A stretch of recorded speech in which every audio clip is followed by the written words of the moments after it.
Thank you for tuning in to the latest edition of the 12 Kyle podcast. Whether you're listening during your commute, while working out, or just relaxing at home, we appreciate you. Every download, every listen, and every subscription means a lot. Thank you for being part of the 12 Kyle podcast community. Stay tuned for another episode. This is the 12 Kyle podcast. Ladies and gentlemen, thank you for listening. Thank you for downloading. And thank you for subscribing to the latest edition of the 12 Kyle podcast. I am your boy, 12 Kyle. Man, check this out. On this episode, what we're going to talk about is the family reunion. At the time of this recording, it is family reunion season. This is right around the time of the year that families, let me be more specific, Black families get together for family reunions. I can't really say if I know that white people get together for family reunions in the summertime, late summer. I don't know. I'd probably have to ask some of my white friends. With that being said, this is the time of the year where we have the Black family reunions. And those are always interesting in and of itself, because one, you have this collection of people who are in one way, shape, or form related to each other. I particularly enjoy the family reunions that I've gone to. Full disclosure, I've never been to a family reunion on my dad's side of the family. My mom's side, we have them. We have them every now and then. I think our last one was 2021. And that was fun. I enjoyed it. I thoroughly enjoyed it. But, family reunions can be a task.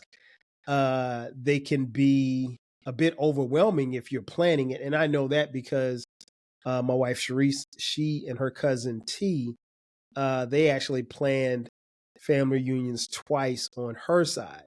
And we attended those, and those were really, really dope. But no, they're a task. But at the time of this recording, this is family reunion season. And recently had a conversation with my man, King Germ. Shout out to King Germ from Pod and Saved Our Marriage. Check out his podcast every Friday. Germ and I were on the phone the other day, and he mentioned the fact about, this being family reunion time. And Germ doesn't really do family reunions like that. So, but we got a kick out of some of the things that, happen at a family reunion.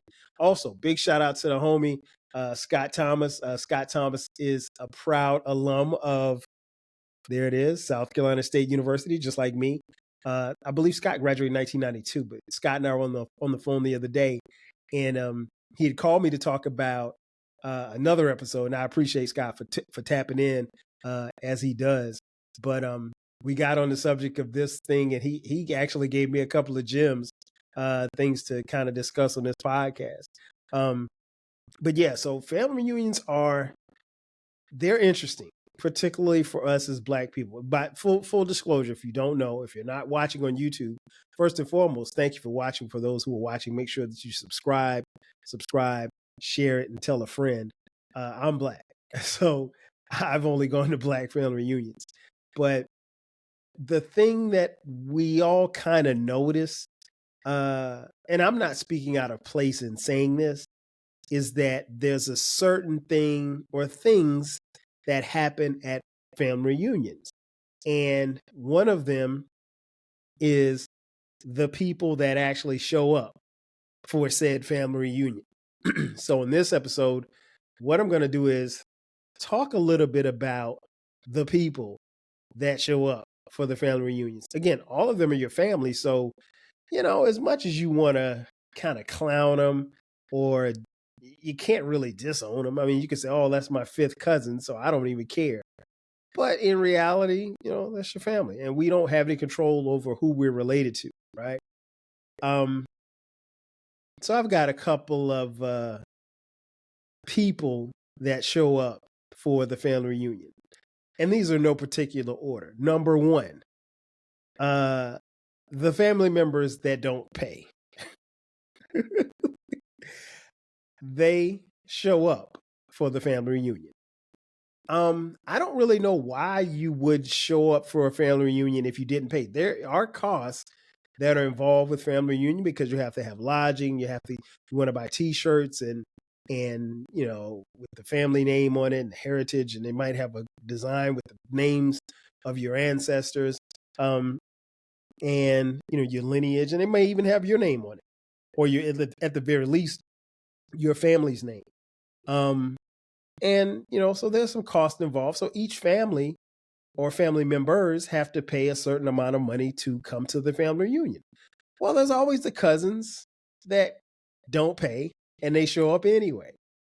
And some never get asked to pay. And then others are like, hey, if you're going to put in on this, because here's the thing, when you're at the family reunion, you're going to eat and you're going to drink. And all of that's included in the package for what you pay for the family reunion. So it ain't free and it ain't cheap. So, but there's always the cousins who show up that did not pay. And for the most part, most of them eventually pay.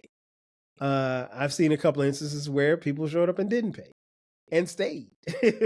So, but even in planning, I would assume that you have to account for a few, not a lot. It could be 4 people. It could be 10 people.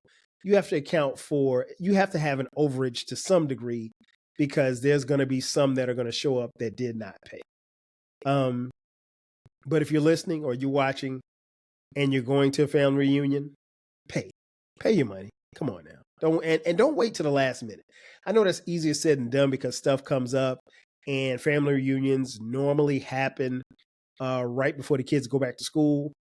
That being said, pay your money. You've got a whole year. The family reunions are normally planned a year in advance. So you have ample amount of time to pay. Don't wait to pay your family reunion dues. The second person that shows up, and again, these are no particular order. The second person that shows up to the family reunion is the historian. What I mean by that is the historian is the person or persons who know all of the family history. Now, these people are important because they are, in many ways, maybe the last tie to the distance of your ancestry.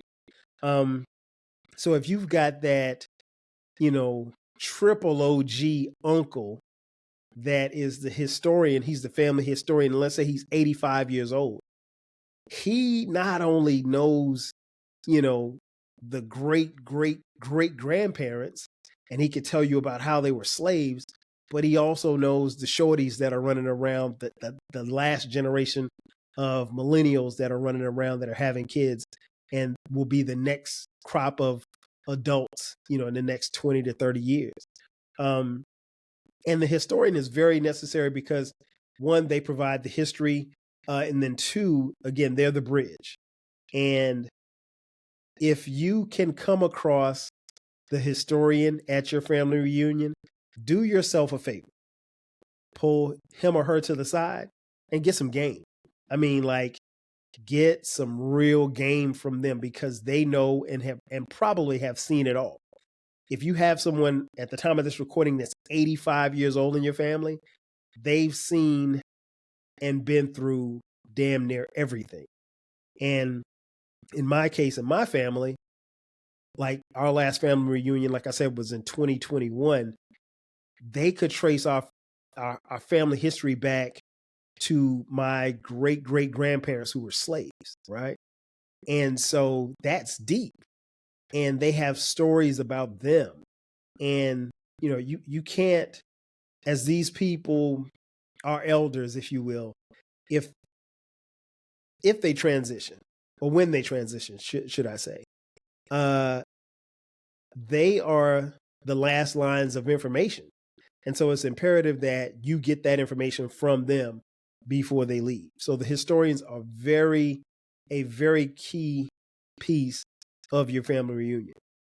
The third person, the cousin that you hang with, but you don't know their name. Now, granted, at most family reunions, people are going to walk around with a little name tag and they'll say, "Hi, my name is Kyle." But there's still some cousins that you have that you know them by face, but you don't know their names. And I can raise my hand right now and testify. I can think of at least 3 cousins right now. I know them by face. And I know their last names, but I don't know their real names. And it's cool because when I see them, all I have to do is say, "What's up, cuz?" That's it. That's how I refer to them. And that's how they refer to me. They may know my name. I don't know. And of course, these are distant cousins. These aren't like my first cousin. But, you know, you don't know their name. And it's cool because you spend the whole weekend calling them cuz or cuzzo. You know, that's another one, cuzzo. You just call them cuz or cuzzo, and that's it. And you don't have to say their names. And you're in a space where you really don't. I mean, unless I'm introducing them to my wife or my kids, I don't have to say their names. And even then, I may not have to say their names. I might be like, "Hey, this is your cousin." And then he might say, "Hey, I'm Ronnie." And I'm like, "Oh, his name is Ronnie," like that. But yeah, there are cousins that come to the family reunion that you don't know their names. And it's cool. You just call them cuz. That's it. Number 4. And these people should be talked about more often. And Scott and I were talking about it. The creepy uncle. In almost every family, in almost every Black family reunion, there's the creepy uncle. He's the uncle that comes up and he says stuff like, "Girl, look at you. I remember when I used to change your diapers. How old are you now? 30? Oh man, girl, you look good."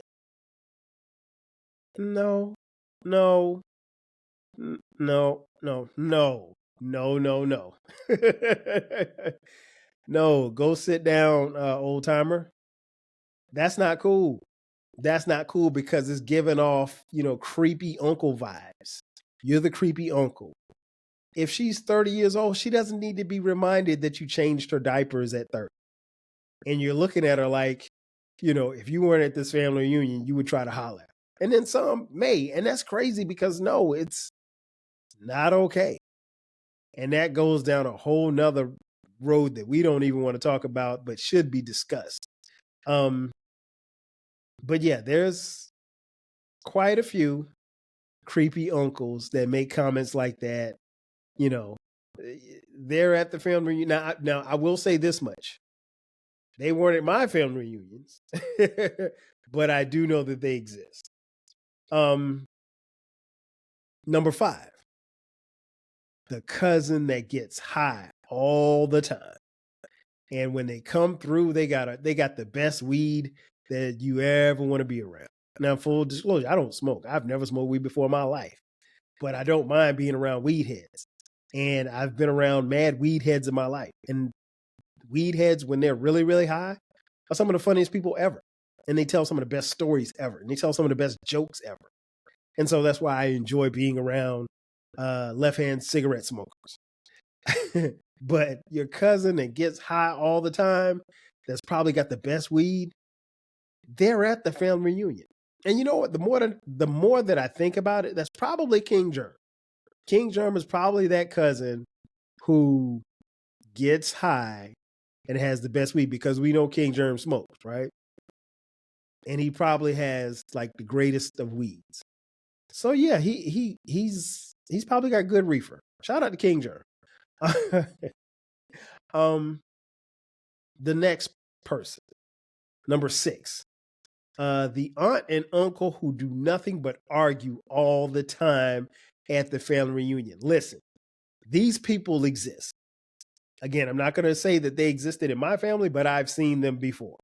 And they may or may not have been at my family reunion. Yeah. I mean, like the old couple that literally gets out of the car and they're arguing as they arrive at the venue for the family reunion. They're getting at the hotel and they get out of the car, slamming doors, cussing at each other. And you're like, what are we witnessing here? Like, who are these people? And that's who they are. Again, they're family, so you can't disown them, but they're at the family reunion. That aunt and uncle who show up, and again, the whole time that they're there, they're arguing. They're arguing about the food. They're arguing about where they're going to stay. They're arguing about size T-shirts. They have an internal conflict, and it goes on for the entire family reunion. They separate, and when they come back together at the cookout, they're still arguing. Yeah, those people, they're at the family reunion as well. Number 7. Again, these are in no particular order. The aunt that shows up with a man, but he's not your uncle. And he's not her husband. This can happen. This does happen quite a bit. He's either her boyfriend or she's his mistress. And so she's, parading him around, but they're together, but they really ain't together. Number 8, the uncle that shows up with a woman, but she's not your aunt. That could be his girlfriend or that could be his mistress. Who knows? But they managed to make it to the family reunion. Number 9, the wealthy bougie cousins. I'm willing to bet that there are wealthy bougie cousins at every family reunion. There's no doubt in my mind.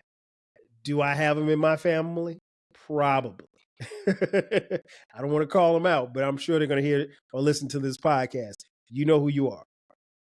Yeah, they do exist.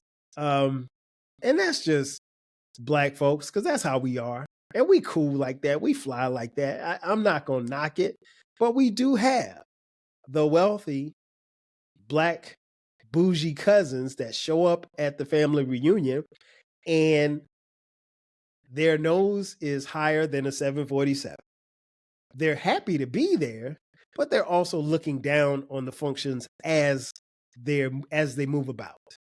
They're talking to family members and they're slightly looking their nose down at them because they don't have the money that they have. To them, it's them coming and hanging for a weekend with the brokies. So if you're listening, don't be those people. But I will say that those people do exist, and they do attend most family reunions, mine included. Have I seen them before? Yes, I have. But don't be those people. Number 10. And Scott and I talked about this, and we got a good laugh. The cousin that you hope ain't your cousin. And what Scott meant by that one was he said, and I want to quote him on this. He said, it's kind of like that young lady that you see and you ask your mom, like, yo, who is that? And because you see somebody that's fine that you want to talk to, and you really can't talk to them because they're technically family, even if they're like your 7th cousin, there's an unwritten rule. You're not supposed to date or be, intimate with your cousins. I mean, because it's nasty and, you can get germs and worms and all kind of stuff like that. But what Scott was saying was like, it's kind of the scenario when you ask your mom, like, hey, who is that?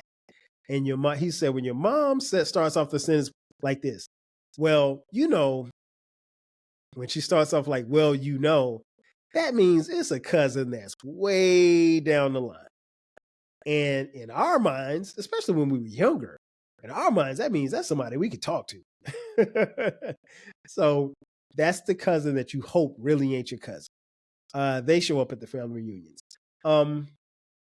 Number 11, the complex family members show up at the family reunion. What I mean by that is those are the family members who, because here's the thing, on Sundays, there's a Sunday service that we all try to attend as a family for a family reunion. Those are the cousins that have, from Friday to Sunday morning, have been drinking, cussing, smoking weed, getting drunk, doing all kinds of stuff. And then Sunday, they are in the pulpit or they're in the choir singing or preaching. And you're like, wait a minute, I just saw you smoking weed yesterday. Why are you up there catching the Holy Ghost? You ain't Esther from Sanford and Son. You know, so that type of thing. Those are the complex family members.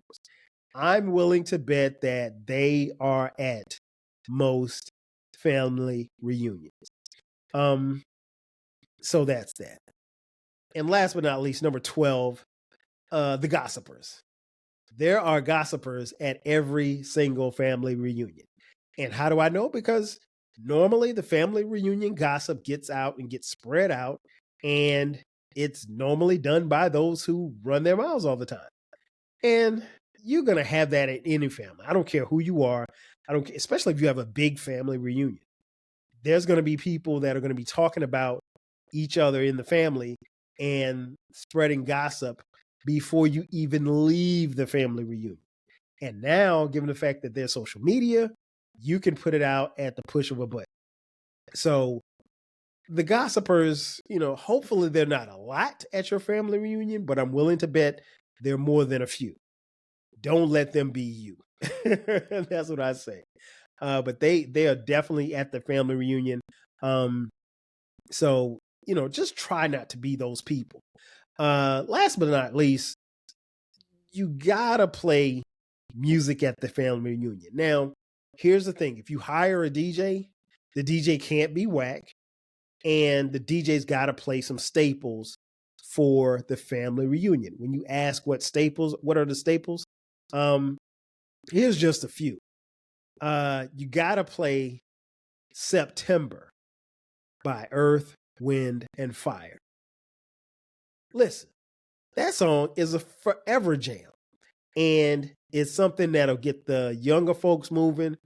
It's definitely going to get the old school cats moving. And everybody's going to get up and dance a little bit.